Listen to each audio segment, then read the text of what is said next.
राजधानी पटना से पूरब लगभग 350 किलोमीटर की दूरी पर स्थित है फॉरबिसगंज, जो अररिया जिले का एक अनुमंडल है।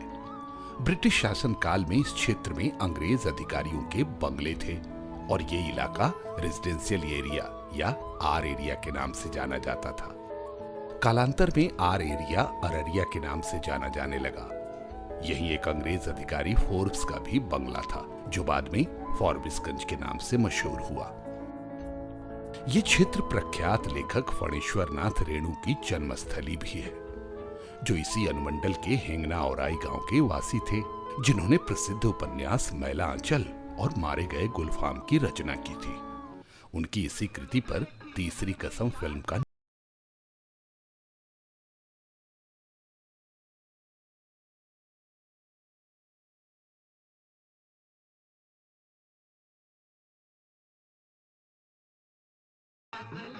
218 पंचायतों वाला अररिया एक कृषि प्रधान जिला है और यहाँ की अधिकांश आबादी कृषि पर निर्भर है। यहाँ की मुख्य भाषा अंगिका, कुल्हिया, संथाली और मैथिली है। यहाँ की मुख्य फसल धान, मकई, गेहूं, सूर्यमुखी, जूट तथा सब्जी उत्पादन है।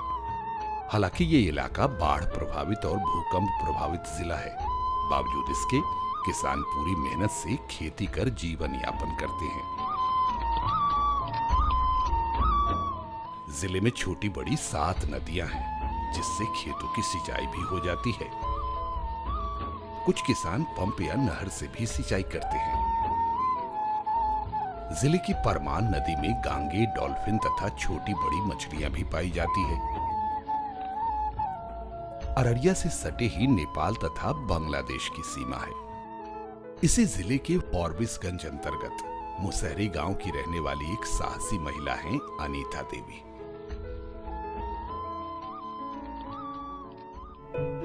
अनीता देवी के पारिवारिक हालात अच्छे नहीं थे। पति बेरोजगार थे और अक्सर रोजगार की तलाश में दिल्ली, पंजाब जाते रहते थे। यही अनीता के साहसिक प्रयास और उन्नति का कारण बना। खेती में इसको बहुत प्रोग्रेस हुआ।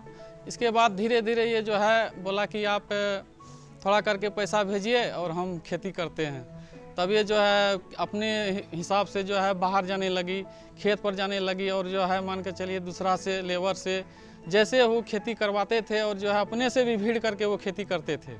अनीता ने महज 2 एकड़ पैतृक भूमि पर खेती करने की ठानी। शुरू में इन्हें गांव वालों से ताने भी मिले, क्योंकि एक महिला के द्वारा खेती करना पुरुष वर्चस्व समाज में अच्छा नहीं माना जाता था। परंतु इस महिला ने उसी 2 एकड़ भूमि पर धान, मकई, गेहूं और सब्जी का उत्पादन प्रारंभ किया और इससे ही इनके पूरे परिवार का भरण पोषण हो रहा है। हम सवेरे उठकर चले जाते थे तो बोलता था कि सवेरे उठकर फलना का पत्नी चली जाती है बाहर। हमको तो करने वाला नहीं था कोई, तो हम करेंगे नहीं तो क्या करेंगे। तो खेती करने का गुर इन्होंने अपने दादाजी से सीखा था। अनीता के छोटे से परिवार में सास, पति, एक पुत्र एवं एक पुत्री है। इनकी दोनों संतान स्नातक की शिक्षा ग्रहण कर रहे हैं। स्वयं अनीता 7वीं पास है और पति भी केवल मैट्रिक उत्तीर्ण है।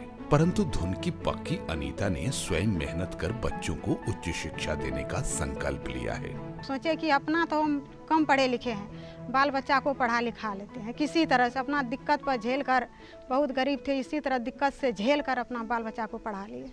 कम पढ़ी लिखी महिला होने के बावजूद इन्होंने कृषि क्षेत्र में वो सब किया है जो पुरुषों का कार्य होता है। मसलन भैंस चराना, गाय दूहना, खेतों में स्वयं खुरपी कुदाल चलाना और खेत में मेड़ तैयार करने से लेकर वर्मी कंपोस्ट स्वयं ही तैयार करना शामिल है। खेती करके अपने फिर आते थे, खाना बनाकर खाते थे। छोटा बच्चा सब था, उसी को भी खाना बनाकर खिलाते थे।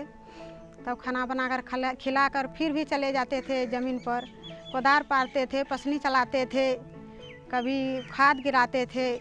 खेती का जितना काम है उतना काम हम करते थे। यही नहीं, तैयार अनाज को ये महिला स्वयं ही बाजार में लेकर बेचती भी है। पति कभी कभार मदद कर देते हैं। संघर्ष के रास्ते पर चलकर, गरीबी की मार झेलकर भी अनीता देवी ने जिंदगी से कभी हार नहीं मानी। खुद को मजबूत किया और पूरे आत्मविश्वास से कृषि कार्य कर अपने परिवार को मान सम्मान दिलाया है।